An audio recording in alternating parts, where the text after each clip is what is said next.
Hello, welcome back to another episode of Pour Over Lines. We are joined today by our good friend John Tang. I'm Arian Cato, and today we'll be looking at another Robert Frost poem. This time it is called Birches. We'll start with a reading, go line by line, and hopefully open up into some questions. I'll begin the reading. Birches. When I see birches bend to left and right, across the lines of straighter, darker trees, I like to think some boy's been swinging them, but swinging doesn't bend them down to stay, as ice storms do. Often you must have seen them, loaded with ice a sunny winter morning after a rain. They click upon themselves as the breeze rises and turn many-colored, as the stir cracks and crazes their enamel. Soon the sun's warmth makes them shed crystal shells, shattering and avalanching on the snow crust. Such heaps of broken glass to sweep away. You think the inner dome of heaven had fallen. They are dragged to the withered bracken by the load, and they seem not to break. Though once they are bowed, so low for long, they never right themselves. You may see their trunks arching in the woods years afterwards, trailing their leaves on the ground, like girls on hands and knees that throw their hair before them over their heads to dry in the sun. But I was going to say, when truth broke in, with all her matter of fact about the ice storm, I should prefer to have some boy bend them as he went out and in to fetch the cows. Some boy too far from town to learn baseball, whose only play was what he found himself, summer or winter, and could play alone. One by one he subdued his father's trees by riding them down over and over again until he took the stiffness out of them, and not one but hung limp, not one was left for him to conquer. He learned all there was to learn about not launching out too soon, and so not carrying the tree away clear to the ground. He always kept his poise, to the top branches, climbing carefully, with the same pains you use to fill a cup up to the brim and even above the brim. Then he flung outward, feet first, with a swish, kicking his way down through the air to the ground. So was I once myself a swinger of birches, and so I dream of going back to be. It's when I'm wary of considerations and life is too much like a pathless wood with your face, where your face burns and tickles with the cobwebs broken across it, and one eye is weeping from the twigs having lashed across it open. I like to get away from earth a while, and then come back to it and begin over. May no fate willfully misunderstand me and half grant what I wish and snatch me away not to return. Earth's the right place for love. I don't know where it's likely to go better. I like to go by climbing a birch tree and climb black branches up a snow-white trunk toward heaven till the tree could bear no more, but dipped its top and set me down again. That would be good, both going and coming back. One could do worse than be a swinger of birches. I butchered the last part. Okay, so let's go line by line. John, as always, could you start, and then we'll stop each other whenever we have something to say. Okay, yeah, thank you, Arian, and thank you again for doing the reading. When I see birches bend to left and right across the lines of straighter, darker trees, I like to think some boy's been swinging them. So I think what I really like about these first couple of lines is, like, just straight off the bat, you kind of get a sense of the tone for the poem, that it's already kind of playful. So I think, like, compared to our last poem, like Mending the Wall, for example, the wood pile, compared to that poem, I feel like this one is like kind of the antithesis for it. Like, it's a little bit more playful, and even if you compare and contrast the birches to the the woods in the wood pile where they're straight up and down, but this one is bending. I really like that contrast where he's being a little bit more playful, a little bit more creative. Mm-hmm. Yeah, and also to the symbol of having the boy there representing youth and setting the tone for creativity. And yeah, is there anything you would like to add, or how do you feel about it? I think that's wonderful. The idea of the boy representing creativity through youth is something that is definitely here at play. What I would add also to contrast further with the previous poem, Woodpile, is that these are darker trees, and you have to think about in the last poem how it spoke of the vacancy, the just the vacant bleakness of that setting of a frozen swamp. Was it swamp? Yeah, frozen swamp. frozen swamp Yeah. in a gray day, on a gray day. But here we get dark colors. We have a strong contrast between the boy that we learn or we feel it was himself. Um, so we get stark contrast here. So not only is the tone different, but also the imagery and the structure is also different. And I think we can continue a little bit, starting from the fourth line. But swinging doesn't bend them down to stay, as ice storms do. Often you must have seen them loaded with ice a sunny winter morning after a rain. They click upon themselves as the breeze rises and turn many-colored. Here we get another section. We get a segment. We get another section where, how do I put it? We're introduced to a contrary to the boy bending the what he calls truth later on with its matter-of-factness. Instead of the boy bending things by his or her will, we get like an oppressive force of nature doing it, and it's something that the speaker tries to deny. He speaks that it is like how an ice storm would. The ice storm is a little bit more brutal. What's interesting, though, is that the ice storm comes in as truth later on, but it does introduce us to a little bit of magic, I would say. The whole idea of the trees clicking upon themselves just makes me think of like glass slippers clicking against each other. We get a little bit of playfulness even in the menace of the snowstorm. And I think that goes on a little bit further with the imagery of the inner dome of heavens crackling above us.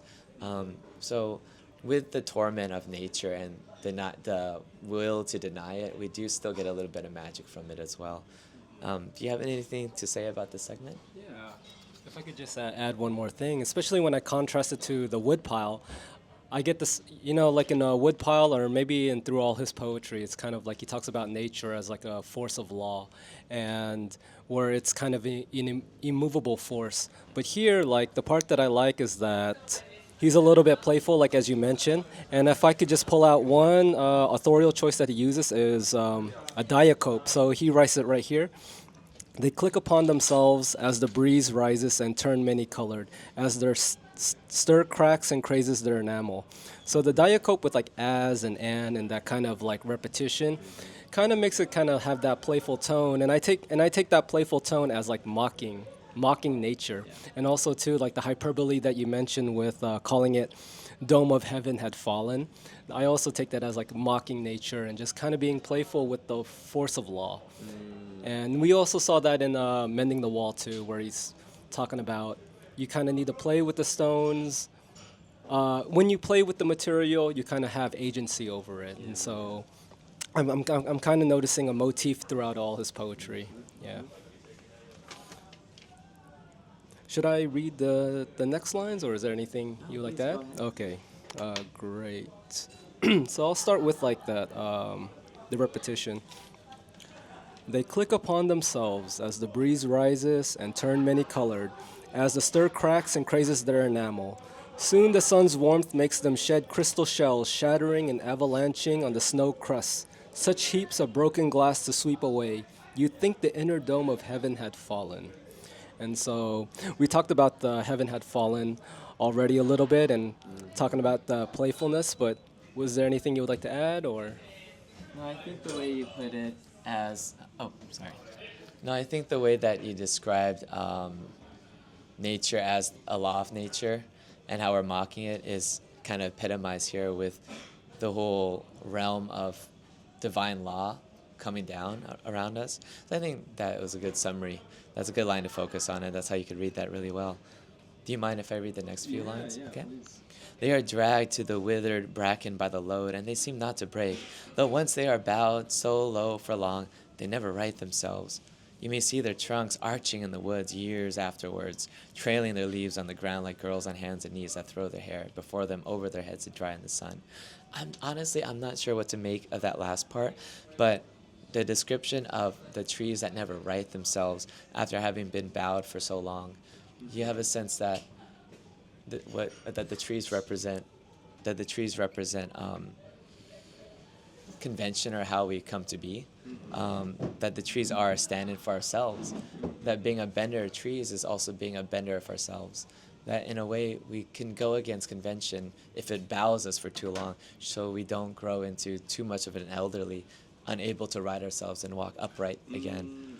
So I think this is showing us, this is developing the symbol of the trees as well.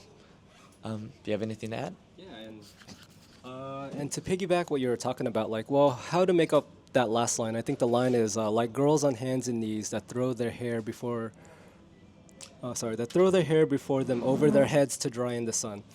So the way that I read it was like, well, before I can understand this one, I think I need to understand the line that's coming after it. So he says in the next line, but I was going to say, when truth broke in, with all her matter of fact about the ice storm, I should prefer to have some boy bend them. And so I think like the way that I kind of read this, and maybe this might be a little bit of a reach, is that I think mentally the speaker is pivoting to another point, and he wants to go back into like being a child, and tonally just going back into like reminiscing as the Birches as like a playground. And so that's the way I read that that simile with like girls on hands and knees that throw their hair, because I think of that as like a fun gesture, and he's trying to mentally or psychologically trying to get back into that playful creativeness and trying to be a little bit more concrete about it. Mm-hmm. And I'd like to add also the choice to use the expression, I should prefer to have some boy bend them. I should prefer, versus the matter-of-factness of truth of the ice storm.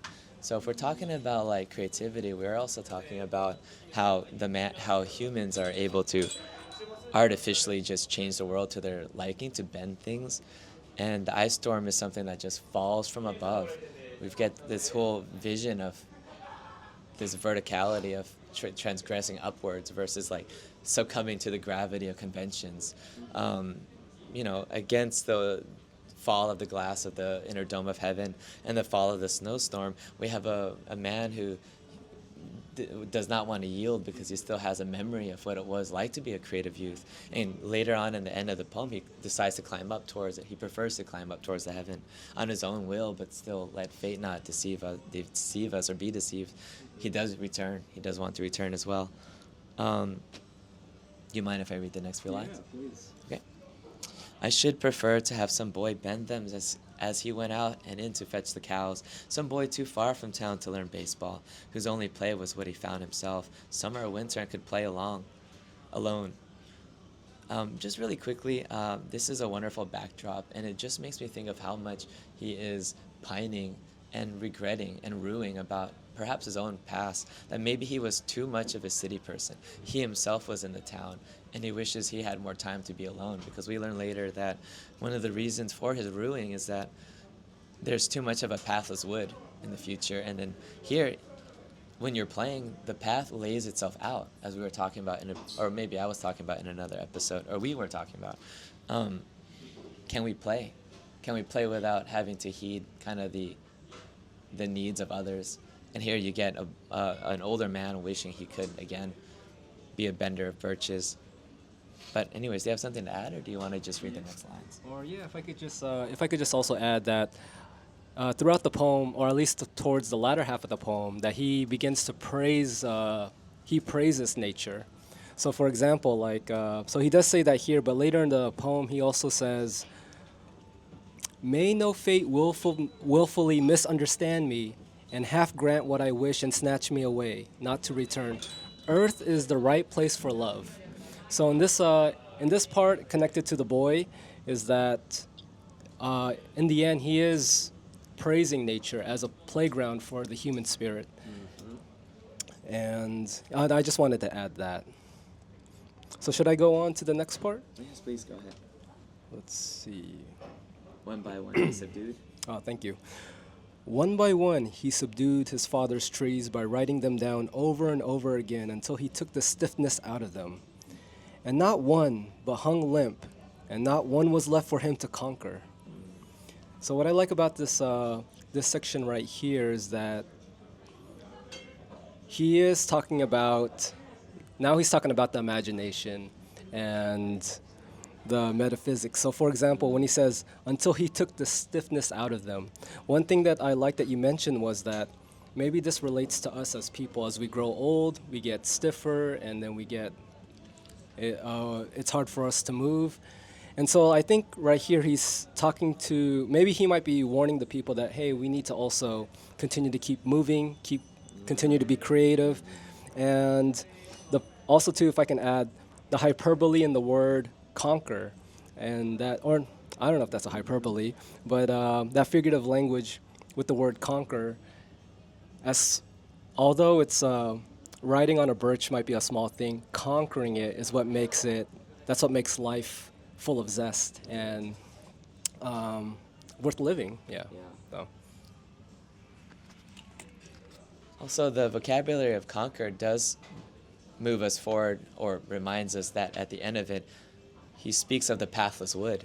And I was trying to make the point that as you become an adult, it's not that you don't have paths, you perhaps have too many paths. You have too many considerations, as it says later, to be wary of considerations. And like, if we were to think about the previous poem, The Woodpile, and there you have the gray day of adulthood. But here we've got the starkness and like the openness because everything is new, just like the slow time of creativity of like childhood here. And when you're conquering, you have a goal. You conquer that which you wish to conquer. So here we have a child who the adult wishes to be again, with a clear path. This is somebody that comes from father's hold, and he's trying to like break out of that fortress. And also one more point about this before we move on to the next lines is that above that we speak of the dome of heaven falling. And if we think about the force of nature and the law of nature, as you were opining or bringing forward, now we have not the law of nature from above, we have the law of nature in man through the law of the Father. We have societal laws and conventions in the household, domestic law. And then here we have the child conquering father's trees, father's ways. So we're breaking away from that in a sort of anarchic kind of like play or freedom. But to move on, he learned all there was to learn about not launching out too soon, and so not carrying the tree away clear to the ground. He always kept his poise to the top branches, climbing carefully with the same pains he used to fill a cup up to the brim and even above the brim. It's fitting that actually we're in a pub right now, and it just makes me think of like filling the cup with the bubbles just above it, so to just create this dome up here. And it shows like how much care and art and elegance is required and much practice it takes to get the foam just above without it spilling over. Mm-hmm. And for me, that comes from practice, and it just makes me think of the idea of ritual. Mm-hmm. Like here, I get the impression that out of the confines of a domestic household, every boy must become a man by breaking out of it, by bending Birches to his own will in play.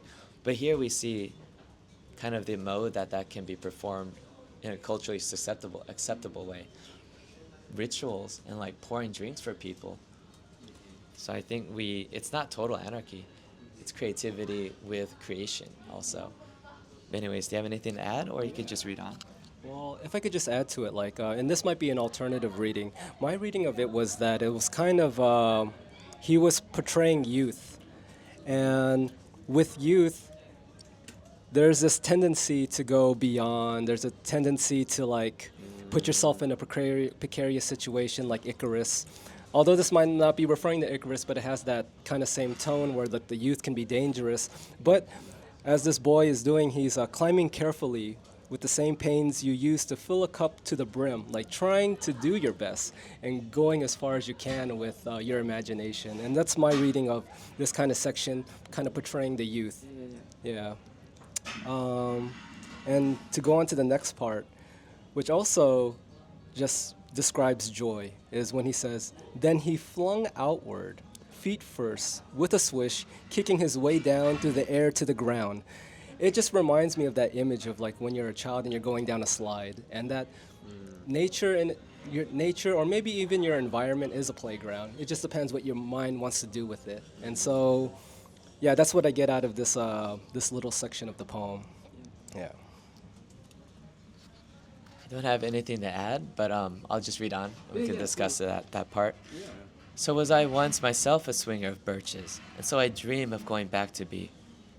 It's when I'm wary of considerations and life is too much like a pathless wood where your face burns and tickles with the cobwebs broken across it, and when I is weeping from a twigs having lashed across it open, I like to get away from earth a while. So I think this part kind of speaks for itself. It provides the reason for, it's kind of the origin for his passion, I guess, for his daydreaming. And I think many of us feel this way as well. I think it's kind of self-explanatory. Do you have anything to add? Yeah, if I could just add one thing structurally, what I like about that part is that he goes from a hypothetical, like the boy and the girl in the environment. Now it's more personal, where he's talking about himself, and I feel like by making it more personal, is that maybe by making it more personal, maybe that's he's capturing the human spirit. That like, yeah, even when you grow old, that maybe you could still look back on your youth. You could still be creative, and so I think he's giving some hope to the reader in this part. And sorry, did we get all the way up to the pathless wood? Yeah, Or- we read past that. Okay. You could just read from wherever. If I could just add on to that part, is I felt like the pathless wood. To add what you were saying about it was that maybe because he describes it as face burns and tickles with the cobwebs, and I felt that he was saying that maybe life is just filled with little distractions, that all the little hiccups in life, they're really not that bad, that they're just face burns and tickles with the cobwebs, and that they're just annoying. But when you are playful and you can engage with your environment creatively, then you are beginning to live life. Like that's the way I kind of read that section, and yeah, because I thought face burns and tickles was like a really funny way of describing it. So it's not epic. It's not what do you call it? Dramatic or yeah. Yeah, lovely interpretation. Also, I think also structurally, and when you introduce that part as "and so I dream of going," and so I, it's a form of admission. Also, it's admission of cause pertaining to your personal self, as you brought into the conversation, and then you could say that as the poem continues. As the poem continues, you start admitting that, well, we watch the speaker admit that, yeah, maybe those, like the problems we have now and on our pathless wood of today, of like adulthood, they're not that bad. Actually, the more I talk about it, the more they sound like face burns and tickles with cobwebs. It's not that bad. It's like it's not total reflection. It's manifestation. Like what we are seeing is the speaker actually developing his feelings as he's speaking. And maybe this is kind of a therapeutic model. Talking about things helps you, just like in the way I guess we tell jokes and we vent. Talking about it kind of neutralizes the threat of adulthood, I guess. So this is kind of a performance. Like the piece is performing its message. It wants to say that the poem, or just poeticizing and speaking itself, is a way to neutralize, to give yourself a path in the pathless wood of adulthood also. Do you have anything to say, or can I read on? Yeah, please continue. All right. From a twigs having lashed across it open, I like to get away from earth a while and then come back to it and begin over. May no fate willfully misunderstand me and have grant what I wish and snatch me away not to return. Earth's the right place for love. I don't know where it's likely to go better. I mean, I kind of read it. I think how it's supposed to be read. Like, it's a little bit like jockey and jocular and like kind of chummy almost. I don't know where else it's likely to go better. It is defeatist, I think, in a sense, but it's also, well, you're not defeated if you admit, you're not defeated if that's the most you could do with your time. And it's not like we could actually go back, but we could go back and regain our churlishness and like childishness as well. So like in creativity, we're able to recreate our place on the earth as well, to see it, as you say, as a playground too. And it was such a lovely part. I do wonder, maybe you could say something, but I am wondering, like, what is love in the poem? Because it does say that Earth's the right place for love. What kind of love is it talking about? But anyways, do you have anything to say or just read on? Yeah, or if gosh, maybe if I can add a little bit of what love is. Maybe love is joy, and like especially when he says here, "No fate willfully misunderstand me." I think he's talking. I think he's maybe he's not literally addressing like a higher being, but he is like at its core by saying, "Please don't curse me, fate," or "Please don't curse me, world." That in the I think ultimately he is praising nature. Yeah, as I said before, he's praising nature, praising his environment. That is like this is an opportunity to express himself. And yeah, and I can continue. So that's what, and I just wanted to add. That's why I thought love was like joy. So to go on to the next part, I don't know where it's likely to go better. I'd like to go by climbing a birch tree and climb back branches up a snow white trunk toward heaven, till the tree could bear no more, but dipped its top and set me down again. That would be good, both going and coming back. One could do worse than be a swinger of birches. Yeah. Um, one of my favorite parts at this in this section, and there's a lot to unpack here, is the part where he said, "But," and he's talking about the birch, "but dipped its top and set me down again." I thought that was just like a cute little gesture of what the birch does, like like a hat, and said like, "Thank you," and then take care of the boys safely as they play. And so I thought through this personification, there's this playfulness, this creativity, and this joy and creativity that he finds in his youth. But yeah, there's a lot to unpack at this section. Yeah. And I also want to point out that that heaven returns, that the inner dome cracked and it fell like shattered glass, like the sanctuary around which you grew up in suddenly fell apart. But then here it is again. In fact, it's something he willfully yearns for. He wants to go towards heaven. Now he wants to go back towards it. He wants it back. Till the tree could bear no more, but dipped its top and set me down again. That would be good, both going and coming back. So here it's in praise of nature and what it has to offer. And nature is a place where you have man. Also, man is part of nature too. And I think maybe in the poem, he's realizing a fuller scope of what nature is and what life is for him. And if Earth's the right place for love, and love has, and I suppose Earth is where you come to realize that you are part of Earth itself. Love has to do with that realization, and you kind of do that through the struggle of growing up and finding your path also. If life is too much like a pathless wood, but he finds joy and love later, I guess love is part of finding that, yes, there's a pathless wood, but at least you realize this. And now you've got the path of reintegrating your past into your present, not as an escape, but as a way of movement, as you said earlier. Yeah, I mean, there is a lot to say, but I'm happy with where we are right now. Do you have anything else to add?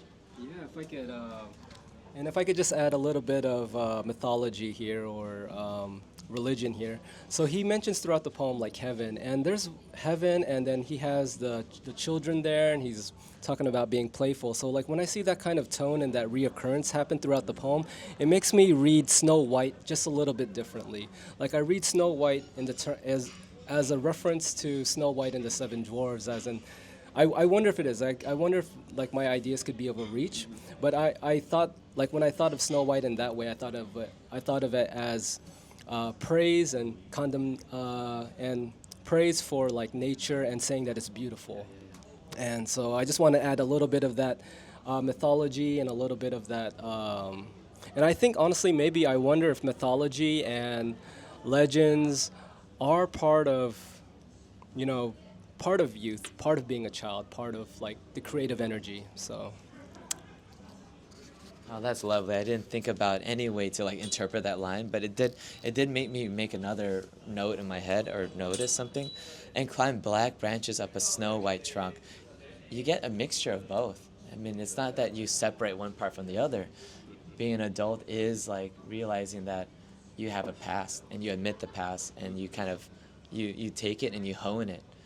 Not that you're in total domination of it, but you realize it's part of who you are also. And then I did want to structurally look at this. A lot of it is hypothetical, as you said earlier. And then even towards the end, It's still hypothetical until the very last line. The last section begins with, first, there is a statement, or it's the right place for love. It is a statement. It's a conclusion with conviction. There's even a colon to extend it. I don't know where it's likely to go better.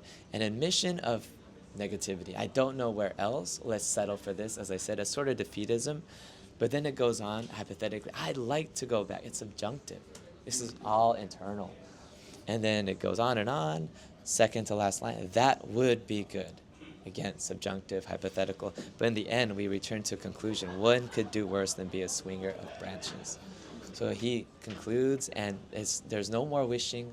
It's him making a statement to punctuate his life, I guess. Yeah, I mean, this is a wonderful poem. Do you have anything else to add? No, I think that sounds great. Yeah. Okay. Okay. This concludes our episode. Thank you so much. Thank you. Yeah, bye.